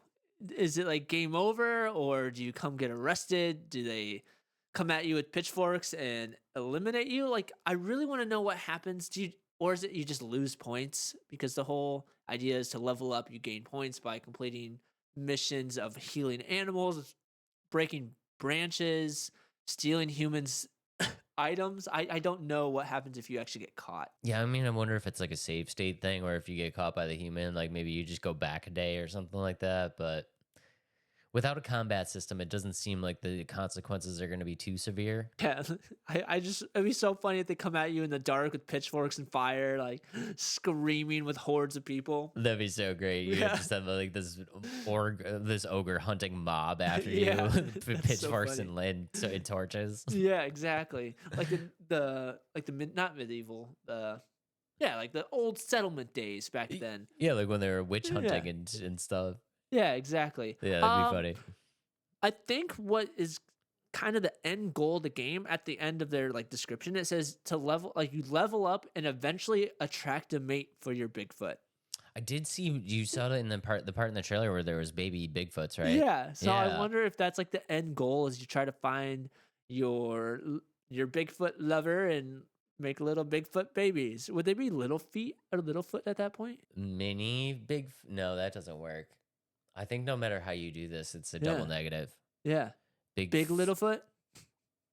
Bigfoot littles. Littlefoot bigs? I don't know. Who knows? But I think it's kind of cool.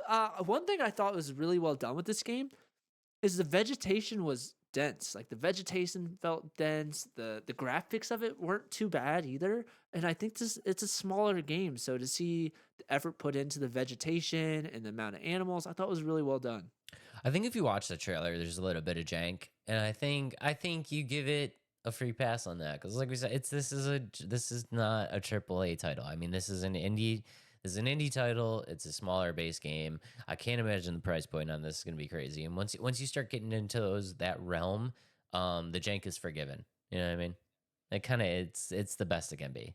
Yeah, and it's only going to improve. Like this game's not coming out tomorrow, and so I'm guessing they're in some working stages. And I just have a few questions. Like, biggest one: are you going to be able to kill the humans if they like catch you? Can you throw a rock at them and they get Or I wonder how big the map is. Like, can't imagine it's too big, but I'd like to know, especially with how fast you can run. Are you going to be able to run so fast and you're on one side of the map in like 2 seconds? So that's some things I'd like to know. And yeah, I kind of find it funny that this game also doesn't have multiplayer. I felt like this could be one that would be kind of fun to have other little or Bigfoot running Other little big feets running yeah, around. yeah, exactly. But I think it's gonna be like we've already said. It's gonna be simple. It's gonna be fun. I don't think it's trying to be over complicated. It's just a game to sit down, play for a few hours, play as Bigfoot because we never actually got to see one, or I've never seen one. I've never seen one either. Hmm. Hmm. Are they real? Are they just legends? But let us know in the comments. Is this a game that you're most excited about? Because I think it's gonna be fun. I think it's being a good time too. I think it's a game that knows exactly what it is. It's not trying to be anything more than it is. It's just a fun game that you're going to be able to relax with. It's a great idea. I cannot believe that there is not a game where you can be Bigfoot already. That seems like an idea that should have already been done multiple times. So yeah, hats off to you guys for coming up with the idea. Game looks funny, looks like a lot of fun. Wishing it all the best, guys. Let us know in the comments below if you are ready to be Bigfoot, because you know I am. Look at this beard. Yeah.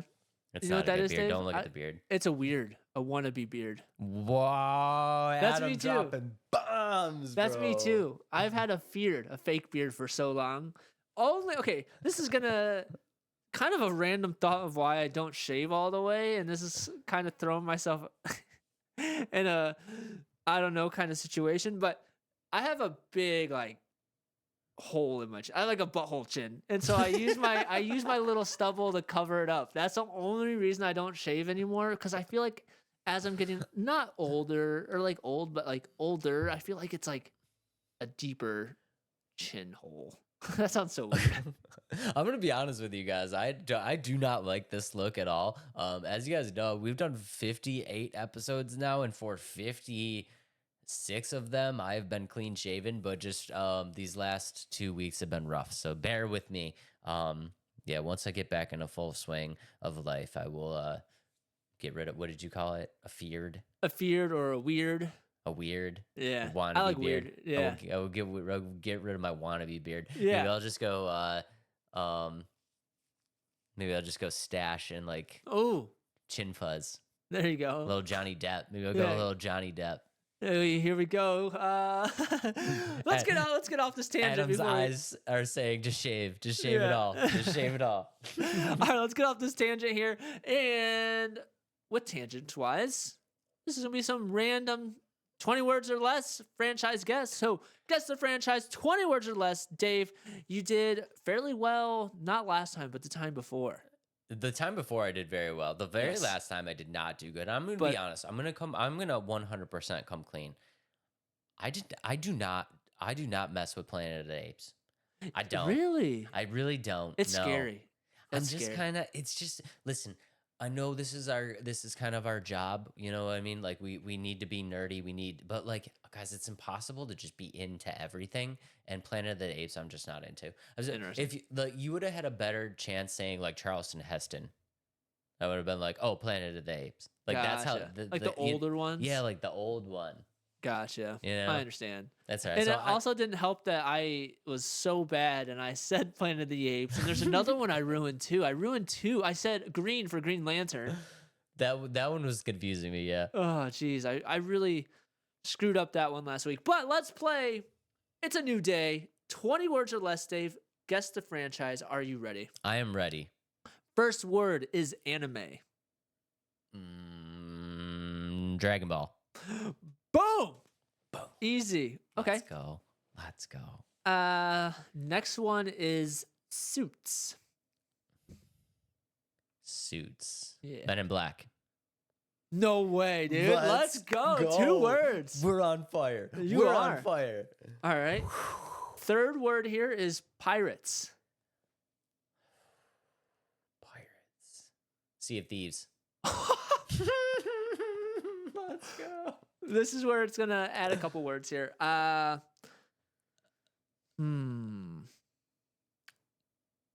Let's go with heist. Heist. Ocean's 11. Nope. Dang. That's probably the bad word here.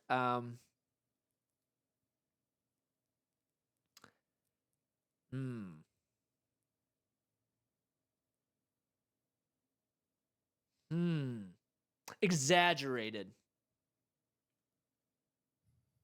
Exaggerated heist. Payday? No. Shoot.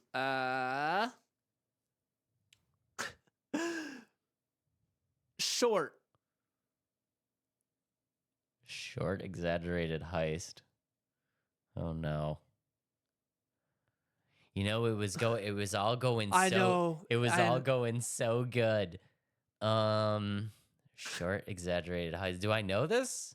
I think so. I'm describing it terribly again, of course. Short, exaggerated heist. Think of short as a different way. Not involved, but it's involved. Kind of. Think outside of the box with short. Short. It's like a short person? Like a midget? Midget heist? No. Okay, you got short person, right? Short person. Short person. Exaggerated short person height. No, heist. Wait, what? Heist probably isn't the word I should have used, but I can't use the other word. Exaggerated short person robbery.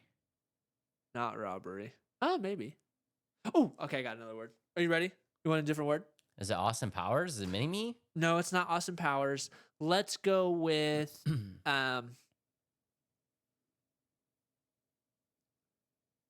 I don't want to use two words. I mean, we have tons of words left, but I'm trying to get you as low as possible. We're going to try to get this under 10, under 15, under 15. I think 15's the record. Yeah. I'm so nervous. This is another franchise I've never seen. No, it is. It's definitely, it's one you've seen. Oh, wait. Okay. Is it Hogwarts? No, it's not Hogwarts. Oh, I thought because of the little guys in in the No. vault. Let's do. I could say the name and then you'd get it. Shall I say the name? You want me to say the name to I really might make not it easy? know this series. Want me to tee it up? I mean, tee it up. I might All right, not know. Tom. Tom. Oh, is this Mission Impossible? Boom! There you go. Okay, yeah. Yeah. Okay, all right. Yeah. Heist threw me off a little bit. Yeah, I was trying to. What's another word I could have used for mission? I mean, you should have done Spy. Ooh, spy would have been a good one. Yeah. Yeah. Okay. Next word is car. That's 8 words. Herbie, the love bug. Toys. Toy cars. Micro Machines. I know it. Say That's it. Hot Wheels. There you go. Okay. Next word for number 10 here is treasure. Treasure. Goonies. Whip. Indiana Jones. Boom. Boom. Let's go. Oh, I didn't realize I did this, but okay. Cops. The bad guys. What's the name? The other guys. No. You're so close, but you're wrong. If that makes sense. You got one of the words right, but not the other. Oh, Well, bad boys. Bad There boys. you go, there you Okay. go. All right. Yeah, I was thinking the other guys with Will Ferrell and Mark Wahlberg. Yeah. Okay. I did the reason I was saying, I didn't realize I did this. I did 2 Will Smith movies. Oh. Franchises, yeah. I didn't realize I did that. Oh Okay. boy. I'm gonna hit you with 2 words here. Not really. PlayStation, so 1 word. Okay. Okay. Just think of any PlayStation exclusive game right now. Spyro, Crash Bandicoot. Nope. So next word is powers. PlayStation Powers. Oh no. PlayStation Powers. I'm thinking old and it's not old. No, it's new. Not I don't want to say not terribly new, if I want to say that. PlayStation exclusive new Powers. I have no idea. I need another hint.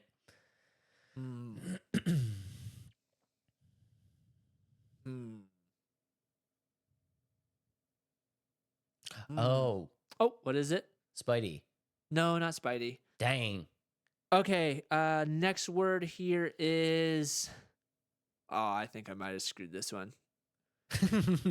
We're gonna get it less than 20, but it's just a matter of how many words we use. After last week's debacle, if we get in less than 20, I'm calling it a success. Yeah. Okay. Because I definitely debacled that one last week. No, that was a joint effort for sure. Yeah. I haven't seen Planet of the Apes, so that's on me. Let's see. Shoot. I'm trying to think of a word.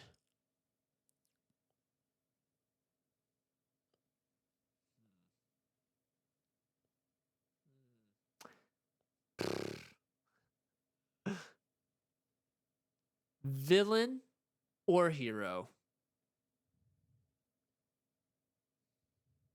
15, 16. DC. Deadpool. Wait, what? I didn't say DC. No. I'm thinking in my head. Is it Deadpool? No, it's not Deadpool. Not Deadpool. Hero or villain. Powers. PlayStation exclusive. How is this possible? Dang it, Dave.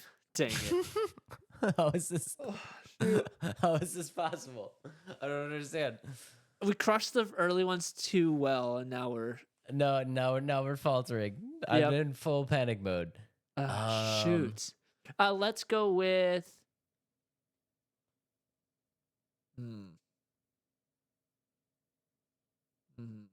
Powers is screwing me up. It makes me think it's like the comic book. Electricity. Oh no. Oh, come on. Prototype? Close. Yeah, Very close. What's the other one? What's the PlayStation exclusive version. Infamous. There you go. Boom. Oh my god, let's 17 words, Dave. So not that was close. Not our record, but yeah, I probably should have started with because I was trying to say because you could be bad or good. No, by I the get choices it. you made. Yeah. They all make sense now. I just Okay, that's But 100% not we your got fault. through the first 3 franchises in 3 words. I mean, I feel like we nailed it. Yeah, and then Bad Boys in 1 word. That's great. Round of applause. Well done. Round of applause for us. Yeah, I agree. All right, We are officially back. Better let than us know. ever. Better than. Is that what you're gonna say every episode now? I told you. You didn't believe we were better than ever. We are better than ever, baby. It's better than last episode. We That's are for sure. better than last week, baby. Yeah, that's what our goal is to be 1 episode better each time. But great episode, buddy. Great episode, dude. That one was a lot of fun. Yeah, it was. Let us know. I don't know what I want you to let us know. Just and hope you enjoyed the video. Hope you guys enjoyed the episode. Let us know what you guys thought of the 20 words or less. Again, if you guys have any ideas or information on eFrontier or any of the games that we talked about, please drop a comment down below. We would love to hear from you guys. Thank you for everything. We are about to reach 2,500 subs on the YouTube, which is absolutely insane. We appreciate you guys very, very much. Adam, what you got for him? If you're not following us on all social media, please make sure to do so. Let's Talk Nerdy Podcast on all different platforms. And also let us know in the comments if you have any suggestions of little segments that we should do or games that we should play or other video ideas. Let us know. We open the show up to the community. Give us hints on stuff to do. We love you guys very, very much. And we will see y'all on the next one. Peace out, nerds.